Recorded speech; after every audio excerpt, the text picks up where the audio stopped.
بسم اللہ الرحمن الرحیم۔ السلام علیکم ناظرین، کیسے ہیں آپ؟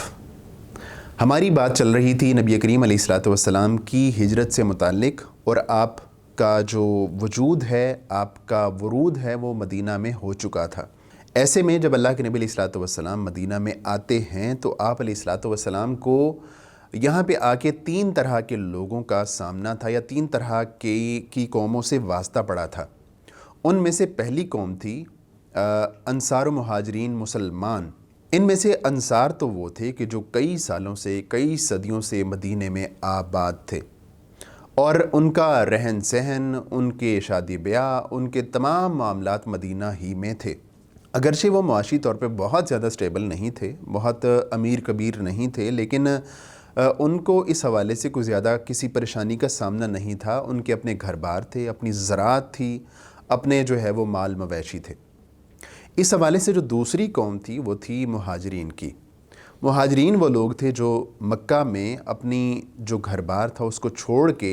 مدینہ میں آ چکے تھے، اور مدینہ میں آنے کے بعد ان کے پاس جو ہے وہ زیادہ مال و دولت نہیں تھی، اور صورتحال یہ تھی کہ مکہ میں آنے کے بعد ان کا جو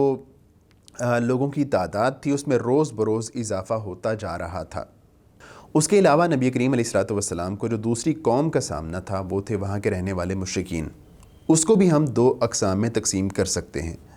ایک ایسے مشرکین تھے کہ جو اللہ کے نبی علیہ الصلوۃ والسلام کی دعوت کے ساتھ، دین کے ساتھ کوئی نفرت نہیں رکھتے تھے، بلکہ چونکہ ان کا دین آباء و اجداد سے ایک بتوں کی پوجا چلا آ رہا تھا تو وہ اس پر قائم تھے۔ تو ایسے لوگ کچھ ہی عرصے کے بعد مسلمان ہو گئے اور انہوں نے اسلام قبول کر لیا۔ دوسرے مشرکین وہ تھے کہ جو اصل میں نبی کریم علیہ الصلوۃ والسلام کے مدینہ آنے سے قبل جنگ بعاث ہوئی تھی، اور جنگ بعاث کے بعد وہاں کے رہنے والے جو لوگ تھے انہوں نے فیصلہ کیا کہ ہم جو بادشاہت کا تاج ہے وہ عبداللہ بن ابی کے سر پہ رکھ دیتے ہیں، اور اس سلسلے میں عبداللہ بن ابی کے لیے جو ہے وہ ایک تاج، ایک خوبصورت تاج مونگوں کا وہ تیار تھا، اور اللہ کے نبی علیہ الصلوۃ والسلام کی آمد سے قبل اس کی بادشاہت کا بالکل اعلان ہونے جا رہا تھا۔ لیکن اسی وقت اللہ کے نبی علیہ الصلوۃ والسلام کی آمد ہو گئی مدینہ میں، اور تمام لوگوں کا جو رخ تھا وہ اللہ کے نبی علیہ الصلوۃ والسلام کی طرف ہو گیا، اور وہ جو معاملہ تھا اس کو بادشاہ بنانے کا وہ جو ہے وہ مؤخر ہو گیا، یا سمجھ لیجئے کہ ختم ہو گیا۔ ایسے میں اس کی جو عداوت تھی وہ اللہ کے نبی علیہ الصلوۃ والسلام کے ساتھ وہ بہت زیادہ بڑی ہوئی تھی، اور کچھ عرصہ تک وہ کافر رہا۔ عبداللہ بن ابی اپنے دین پر قائم رہا، لیکن جب اس نے دیکھا کہ مجھے اس سے جو ہے وہ کوئی فائدہ حاصل ہونے والا نہیں ہے، تو اس نے کیا کیا کہ جنگ بدر کے قریب وہ اوپر سے کلمہ پڑھ لیا، لیکن اندر سے وہ مشرک ہی رہا۔ اور اس کے جو کئی ساتھی تھے جن کو امید تھی کہ جب عبداللہ بن ابی بادشاہ بنے گا تو ہم اس کے وزراء ہوں گے، اس کے وزیر ہوں گے، تو وہ بھی اس کے ساتھ تھے، اور اس طرح یہ منافقین کا ٹولہ مدینہ میں موجود تھا۔ اس کے علاوہ تیسرا گروہ جو ہے وہ تھا یہود کا۔ یہودی لوگ یہ جو ہے وہ دور دراز علاقوں میں یہاں پہ آ کے آباد ہوئے تھے، اور ان کی زبان اگرچہ عبرانی تھی لیکن یہاں پہ آ کے انہوں نے عربی سیکھ لی تھی، اور عربوں میں رہ کے ان کے تمام جو معاملات تھے اس میں جو ہے وہ دخل انداز ہو چکے تھے، اور یہاں کا رہن سہن، یہاں کی تہذیب و ثقافت جو ہے وہ اس کو اختیار کر چکے تھے، لیکن ان کے دل میں جو عرب تھے ان کے بارے میں کوئی محبت کا کوئی جذبہ موجود نہیں تھا،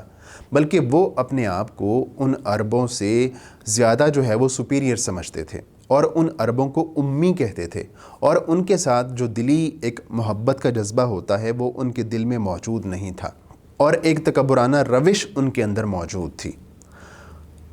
جو یہود مدینہ تھے وہ اپنے کاروبار میں اور اپنے دیگر معاملات میں بہت تیز تھے، اور جو مدینہ کی مارکیٹ تھی، وہاں کے بازار تھے، اس پہ ان کا جو ہے وہ کنٹرول تھا۔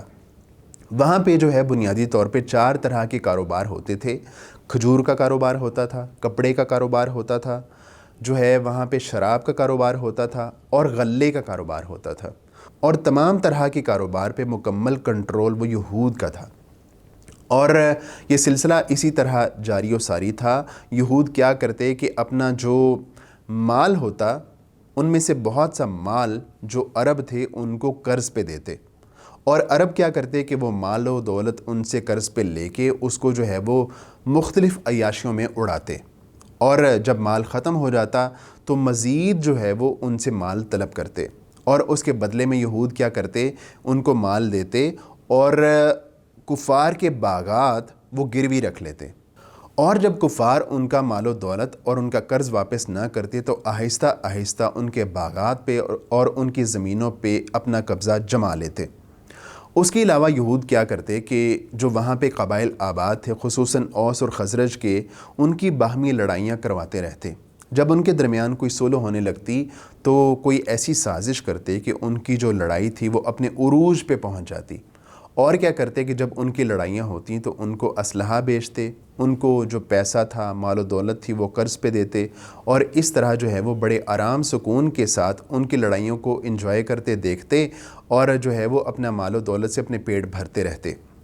تو جب کفار مکہ کو پتہ چلا کہ جو دعوت اسلام ہے وہ مدینہ میں جگہ بنانا چاہتی ہے، یہاں جو ہے وہ اللہ کے نبی علیہ الصلوۃ والسلام آ چکے ہیں اور اس کا ہمیں بہت زیادہ نقصان اٹھانا پڑے گا، تو اس وجہ سے وہ اللہ کے نبی علیہ الصلوۃ والسلام کے بارے میں اپنے دل میں ایک عداوت اور دشمنی محسوس کر رہے تھے۔ جو مدینہ کے یہود ہیں ان کے مدینہ میں 3 طرح کے قبائل تھے۔ ایک تھا قبیلہ بنو قینقاع، یہ جو ہے قبیلہ یہ خزرج کا خلیف تھا اور مدینہ کے جو اطراف ہیں اور مدینہ کے اندر آباد تھا۔ اس کے علاوہ جو دوسرے قبائل ہیں ان میں سے ایک بنو نذیر ہے اور دوسرا بنو قریظہ ہے، اور یہ دونوں قبائل اوس کے حلیف تھے اور مدینہ کے اطراف میں آباد تھے۔